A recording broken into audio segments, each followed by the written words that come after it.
Sveiki! Te atkal ārpus bikšas pagatavošu.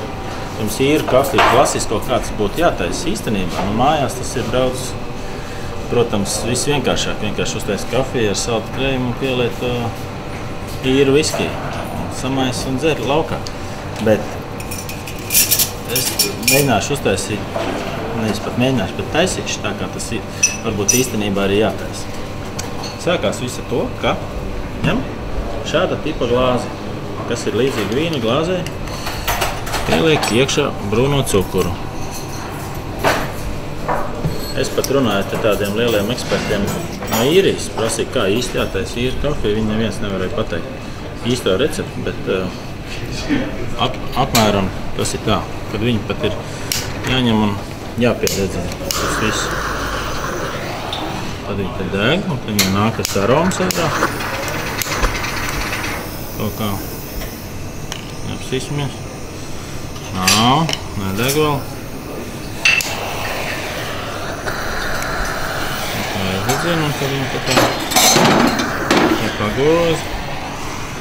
Jā, viņi tad šķiet deg, ja? Redzat, deg, ja? Viņš tā izdeg drusciņ tā uz ārpus. Viss tas labums apdeg.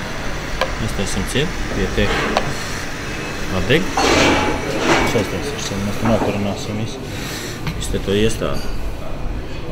Tad liek klāt kafiju, ko mēs iepriekš esam izdzinuši no espresso aparāta. Tālāk seko lieta kā saldā krējuma uzlikšana. Viņa ir saldais krējums. Nevajadzētu to putojamo, bet labāk būtu, ka viņi sakrata šeikerī. Kā mēs to tagad izdarīsim?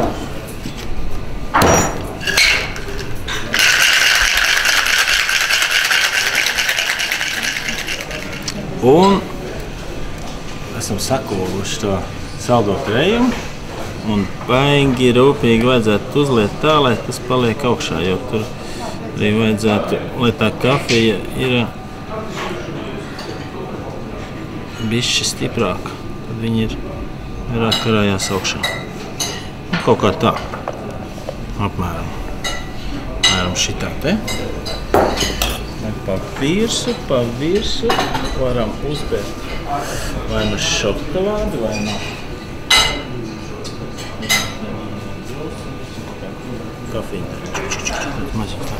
kafijas biezumiem tā drusciņ. Var arī drusciņ šokolādi to pielikt klāt, bet tas tā, kā gribās. Nu šitā varētu izskatīties arī tāda īstā īru kafija.